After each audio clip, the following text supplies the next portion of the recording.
wanted to just really quickly take 2 minutes to just show you that if you've ordered Louie's wreath, his moss wreath, how you can decorate it. So the reason why we did it this way is, I don't know if you realize, but there's a massive wire shortage. Like, it's a global problem, and it's as a result of all of the shutdowns last year.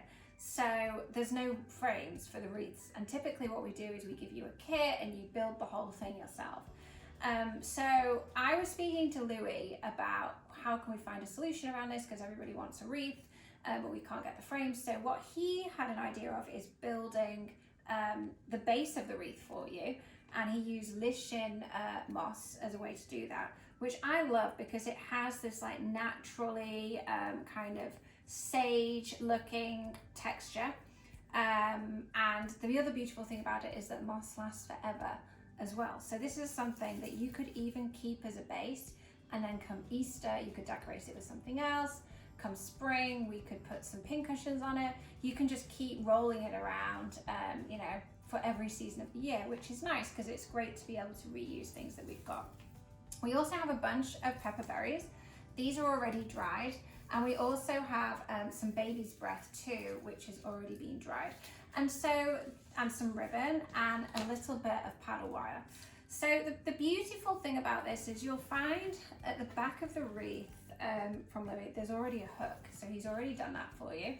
So that's going to be your 12 o'clock. That's going to be your start point.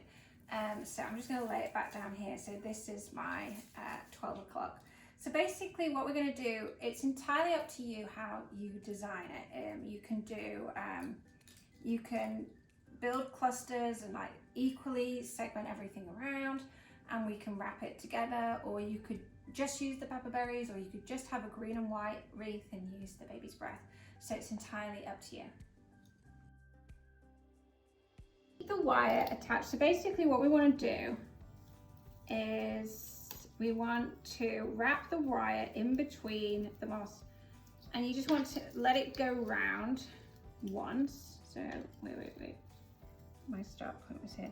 So you basically want to wrap the wire over, and the beautiful thing about the moss is that it's really easy to hide everything.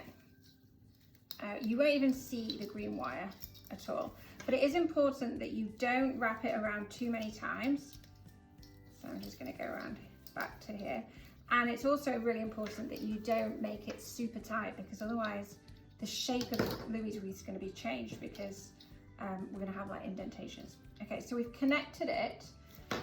So then it's up to you. Like, what I suggest doing is cutting bundles of the pepper berries, and then cutting some pieces, and it does shed because it is dried and it does break, which is a bit annoying, but once it's in place everything should stay in position. So cut the ends of that, and then what I was doing is just kind of bundling them together. Might use a bit more pepper berries. Bundling them together, and just working your way around the wreath. So you could keep some pieces of the white baby's breath a bit longer, do something like this. So it's kind of nice to lay out what you want,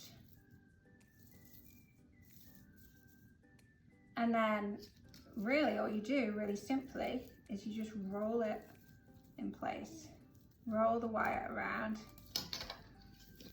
through using the middle of the frame, back around the outside, just to hook all the pieces down. But again, not too tightly, just really loose. And then you're working your way around. So we've now got the rest of this to fill. So I'm going to keep doing the same thing. I quite like the baby's breath actually being a bit longer, mine, like that. I think it complements the shape really nicely.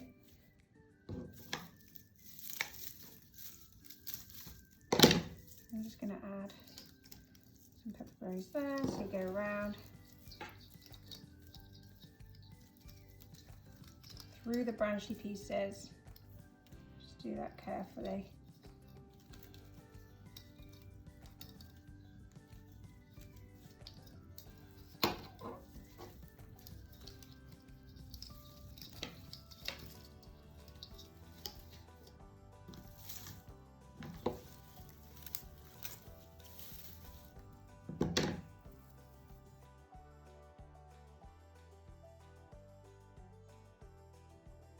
when you get back to 12 o'clock, I'm just gonna cut the wire, and then I'm just gonna thread it through the wire that I have in that position, and then fold it back, and then thread it through again at the back, just to roll it around a few times. You don't need to tie it in a knot or anything, just cut the end.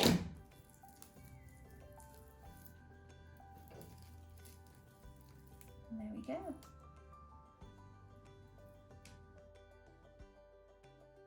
Okay, so I'm gonna hook mine. I have a hook already on my door.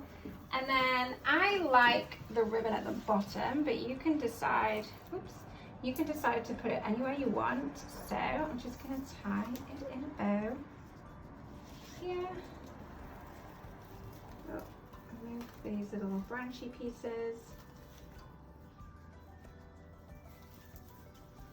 Oh, really challenging my ribbon tying skills on the spot.